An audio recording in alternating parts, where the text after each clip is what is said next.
this remain as it is here. If you go further,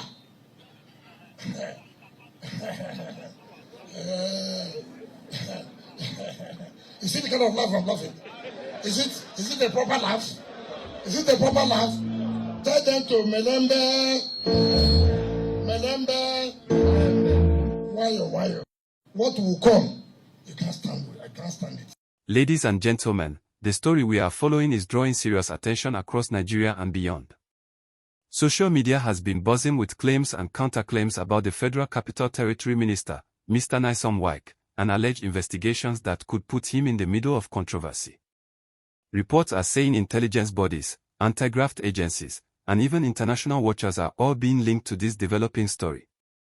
And as expected, this gist has brought both excitement and tension to Abuja, raising questions about politics, accountability, and what this could mean for governance in Nigeria. Now, let's come down and look at what is truly happening. Many of you might have seen viral posts saying that the minister is already facing a 30-year prison risk or that agencies like the EFCC and DSS are already moving against him. The truth, however, is more layered. There have been investigations, there have been allegations, and there have been many voices calling for accountability. But at the same time, official agencies have not confirmed the more sensational claims that are trending online. That means, as viewers and citizens, we must balance between what is trending and what is factual. And that is what we are here to discuss tonight. Please, as you are listening, remember to like this video, subscribe to Post Niger News, and also drop your thoughts in the comment section, because we want to hear from you. At the center of this gist are two big issues. The first one is about land allocations in Abuja, the capital city. Over the past weeks, media houses have reported that certain land allocations carried out in the FCT raised eyebrows. Some of the plots were said to be given out in questionable ways, and the presidency reportedly called for a probe to review whether proper process was followed. Now, for those who know how important land is in Abuja, you will understand that this is not a small matter. Abuja land has both economic and political weight, so any claim of irregular allocation will naturally shake the ground. And because Mr. Wike is the minister in charge of the FCT, it is his name that gets drawn into the spotlight. The second issue is about alleged foreign property acquisitions. Some investigative reports have claimed that there are houses abroad linked to him or to people close to him. These reports say such assets might not match his declared earnings and could raise questions about corruption. But here is the key point: these are still allegations. They have been published by certain investigative platforms, but until official agencies confirm with evidence, we cannot call them facts. What matters for us as citizens is that the agencies empowered to investigate must do their job thoroughly, transparently, and lawfully. Again, my people, let me remind you to kindly hit the like button, subscribe to Post Niger News, and share this gist so more Nigerians can follow what is happening. Now, the viral claim that he has already been arrested or that he faces 30 years in jail, let us be clear. That part has not been proven. No official press release from EFCC, no DSS confirmation, no court statement. What has happened is that blogs and channels on social media have picked up on verified claims and pushed them for clicks and views. That is why it is important to separate what is proven from what is still gist and speculation. And this is not unusual. In Nigeria, when a big politician is under any kind of allegation, the social media space goes wild. Some people exaggerate, some push rumors, and some even create fake documents or fake headlines just to catch attention. It is your role as citizens, and our role as media, to keep calm and wait for evidence. But let's think about the bigger picture here. Whether these allegations are true or not, whether the investigations go far or not, the fact that the name of a city minister is being dragged into such a big controversy is itself a matter of national concern. It raises questions about transparency in government, about accountability, and about how political actors are seen by the public. It also shows how quickly rumors can spread in this age of social media. This is why Nigerians must always be vigilant about the kind of news they consume and share. As we continue, please remember again to like this video and subscribe to Post Niger News so you don't miss updates on this story and others like it. Now, let us think about what could happen next if these matters are pursued officially. Normally, when EFCC or any investigative body is looking into a case, they will first gather documents, review records, invite individuals for questioning, and then proceed to court if there is sufficient evidence. In cases involving foreign properties, they may need cooperation from other countries through what is called mutual legal assistance. That means the process is long, deliberate, and evidence-driven. So when you see headlines saying 30 years in jail, it is important to ask, where is the court case, where is the judgment, where is the official evidence? Without those, it remains a rumor. And that is why we in the media must help to clear the fog so people don't get carried away by exaggerated claims. Viewers, let me also add that politics is always at the heart of stories like this. Mr. Wike is not just any politician, he is a former governor of Rivers State, a minister in the current government, and someone whose moves always attract attention. So, when his name is mentioned in any allegation, the opposition will use it, his supporters will defend him, and the general public will be left in the middle wondering what to believe. That is why we must all keep our eyes on official facts. As you follow this gist, don't forget again to like this video, subscribe to Post Niger News, and help spread the word that only verified information matters. Let us also not forget the effect these kinds of allegations have on ordinary Nigerians. Many citizens are struggling daily with economic challenges, insecurity, and lack of trust in governance. When they hear that big politicians are being accused of land deals or foreign houses, it reduces confidence in leadership. And when they hear exaggerated claims of arrest and prison terms that later turn out false, it further weakens trust in the media. That is why the real fight here is not only about whether an individual is guilty or innocent, it is also about how we as a society can rebuild confidence in truth, accountability, and justice. When we talk about how this controversy could affect governance, we need to understand the weight of the office Mr. Wike holds. As Minister of the Federal Capital Territory, he is in charge of Abuja, the center of power, the city where major decisions are made. If the person at the helm of that territory is surrounded by allegations, it casts a shadow not just on him as an individual but on the government he represents. Questions will naturally rise. Is the government serious about transparency? Is it ready to allow proper investigation into its own ministers? These questions are what Nigerians are asking right now, and they are very important for the credibility of the current administration. Please, as we go deeper into this story, remember to like this video and subscribe to Post Niger News for balanced updates on stories that matter. On the political side, we cannot ignore how this will play into rivalries. Wike has always been a major player in Nigerian politics. From his time as governor in Rivers State, to his role in the last election, he has had strong allies and strong enemies. For his opponents, this is an opportunity to push a narrative of corruption and misuse of office. For his supporters, it is a moment to defend him, to argue that the attacks are politically motivated. In politics, perception often matters as much as truth. And so, even while investigations are still at the level of allegations, the damage or advantage politically can already be taking shape. We have to also think about Nigeria's image internationally. Allegations of corruption are not new in this country, and they always make headlines globally. When a serving minister is said to be linked to questionable land allocations or foreign properties, it reinforces the narrative that Nigeria is still battling deeply rooted corruption. This can affect foreign investment, diplomatic confidence, and the way ordinary Nigerians are perceived when they travel abroad. It is not just about one politician, it is about the country's reputation. And that is why Nigerians should care deeply about how this story unfolds. Please don't forget, as we break this gist down, to hit the like button, subscribe, and turn on notifications so you can always catch our updates first. Let us also think about the role of the agencies being mentioned here, the EFCC and the DSS. These bodies have the legal mandate to investigate and, if necessary, prosecute cases involving corruption and threats to national security.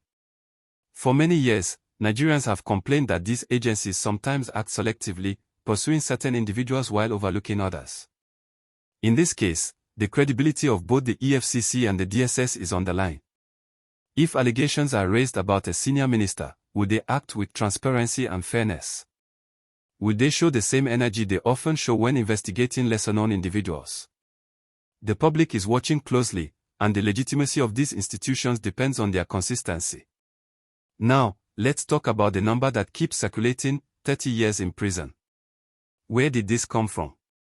In many viral posts, people have linked certain laws on corruption and money laundering, which indeed carry heavy penalties, to the minister's case. But until there is an official charge sheet, until there is a court hearing, it is misleading to throw numbers around. Saying someone faces 30 years without proof can inflame public emotions unnecessarily.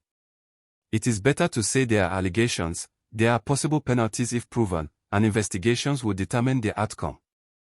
That is how responsible reporting should work. And that is why, here at Post Niger News, we bring you balanced gist, not sensational claims. Another point to consider is how this story connects to broader issues of governance in Nigeria. Corruption allegations, whether proven or not, weaken citizens' trust in leaders. When people do not trust leaders, they are less likely to cooperate with government policies. This affects everything, from tax collection to public support for reforms. On the other hand, if the government allows transparent investigation, even into its own ministers, it can strengthen trust and show Nigerians that no one is above the law. This is why how the Wike case is handled will matter far beyond the man himself. I also want us to think about how quickly Nigerians on social media react to stories like this. It is natural. People are hungry for gist, hungry for breaking news, and hungry for accountability. But sometimes, in our rush to share, we end up spreading rumors. Remember, every time we share unverified claims, we may be adding to confusion. So, dear viewers, let's build a culture of asking questions first. Who said this? Where is the evidence? Which credible agency confirmed it? This habit will protect us from manipulation. Please, if you are enjoying this analysis, remember to like the video, subscribe to Post Niger News, and keep sharing so others can stay informed.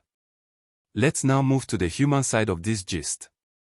For many Nigerians, these allegations are not just about politicians in Abuja, but about how power is used and misused.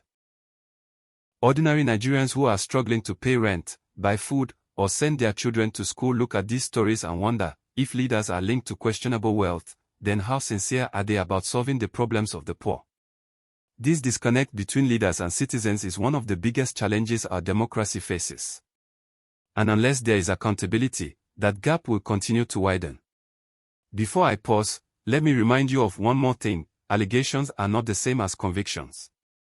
In law, every person is presumed innocent until proven guilty. That principle must be respected, even as we demand transparency. So, while the headlines are flying, while the hashtags are trending, let us remember that what matters most is the truth established through lawful process. That is what will bring justice, either by confirming wrongdoing or by clearing the name of the accused. Now, one of the most important angles in this gist is how it could affect the ruling party itself. Mr. Wike is not just an ordinary politician, he is a minister serving under the current administration, and he is known for having influence that stretches beyond his office. If controversies around him grow louder, it will naturally reflect on the party that appointed him. The opposition will seize the opportunity to say, look, this government talks about fighting corruption, but look at what is happening inside their house. And for a government that wants to maintain legitimacy and public trust, that is a very heavy accusation. Please, as we go forward, I will remind you again, like this video, subscribe to Post Niger News, and let us know your thoughts in the comments. Another key angle is Nigeria's democracy. When powerful politicians are accused of wrongdoing, how the system responds becomes a test of our democratic maturity. In mature democracies, no one is too powerful to be investigated. The system itself is stronger than any one individual. For Nigeria, this is the kind of case that will show whether institutions like EFCC and DSS can act independently, or whether politics will interfere. If the agencies act fairly and with evidence, it will strengthen democracy. But if the matter is swept under the carpet, or if it is used selectively for political battles, it will damage the rule of law and weaken democracy. Now let's think about what this means for Nigerians on the street. Every time corruption allegations surface, ordinary people ask, how does this help us? Will this lead to better governance? Will it reduce the price of food? Will it improve security? These are the questions citizens want answered. And the truth is, if investigations are done properly, they can lead to better governance because they send a clear message that misuse of power will not be tolerated. But if it is only rumors and no action, then citizens are left frustrated, feeling that nothing ever changes. We must also understand the international dimension. Nigeria is not isolated. It is part of the global community. International investors, foreign governments, and even Nigerians living abroad watch these developments closely. If Nigeria shows that it can handle allegations against powerful figures with transparency and fairness, it builds confidence. But if the world sees only rumors, confusion, and lack of accountability, it makes Nigeria appear unstable. And that has real consequences for investment, for diplomacy, and for our country's reputation. This gist also teaches us something about media in the modern age. There is a big difference between professional reporting and viral social media content. Professional reporting takes time to check facts, gather evidence, and present balanced views. Viral content often seeks only to shock and attract attention. As consumers of news, Nigerians must learn to value professional sources and avoid being misled by sensationalism. That is why, here at Post Niger News, we keep reminding you, don't just believe every headline you see on social media. Cross-check, confirm, and demand evidence. Please, don't forget again to like this video, subscribe, and share it so others can also get informed properly. Now, let's talk about lessons for ordinary citizens. Some may think these kinds of stories do not concern them, but they do. Corruption and misuse of power directly affect everyone. They affect the quality of roads, schools, hospitals, and even the economy. When leaders are linked to questionable deals, it reduces the resources available for the people. That is why every Nigerian should be concerned, should follow these developments, and should demand accountability from leaders at all levels. But at the same time, ordinary citizens must also learn patience and wisdom in dealing with such stories. Instead of rushing to judgment based on rumors, we should insist on due process. We should say, let the agencies investigate, let the courts decide, and let evidence speak. That balance of caring deeply about accountability but also respecting the rule of law is what will help Nigeria grow stronger as a democracy. Finally, let us not forget the human side of this story. Beyond politics and headlines, we are talking about a man, his family, his reputation, and also the many citizens affected by his policies as minister. Allegations can damage reputations permanently, even if later proven false. That is why investigations must be done carefully, fairly, and with respect for truth. And that is why the media has a duty to report responsibly.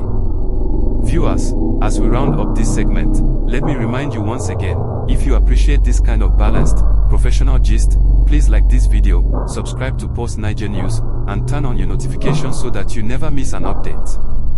And don't forget to comment below with your thoughts. Do you think these allegations will change anything? Do you think the agencies will act? Or do you think it will just pass like many stories before it? One of the biggest challenges we face in Nigeria today is not just corruption itself, but also misinformation. When stories like this trend online, people quickly take sides without waiting for facts. Some begin to defend, others begin to condemn, and before you know it, the country is divided along political or ethnic lines. This is dangerous because it weakens national unity and distracts us from the real issue, accountability. That is why Nigerians must protect themselves from misinformation by following reliable platforms, cross-checking facts, and refusing to spread unverified claims. Another key point is accountability. In a democracy, accountability is not only for politicians, it is also for citizens. Citizens must hold leaders to account through peaceful means, by demanding transparency, by asking questions, by supporting credible media, and by participating actively in the electoral process. When citizens show that they care about governance, leaders are forced to act more responsibly. Looking at the bigger picture, this story about Minister Wike and the tension around Abuja tells us something about the future of Nigerian politics. It shows us that politics is changing. The days when powerful figures were untouchable are slowly fading. People are watching more closely, agencies are under pressure to perform, and social media means nothing can be hidden for long. This is both an opportunity and a challenge, an opportunity to build a stronger democracy, and a challenge because misinformation can easily derail the truth. Now, the question we all have to ask is simple: will this case be a turning point for Nigeria, or will it be another headline that fades away? Only time will tell. but one thing is clear, the demand for transparency, accountability, and justice is growing louder. And whether politicians like it or not, that demand is here to stay. Viewers, I want to thank you for staying with me through this gist. Please, before you go, like this video, subscribe to Post Niger News, and turn on the notification bell so you don't miss any updates. Also, drop your thoughts in the comment section.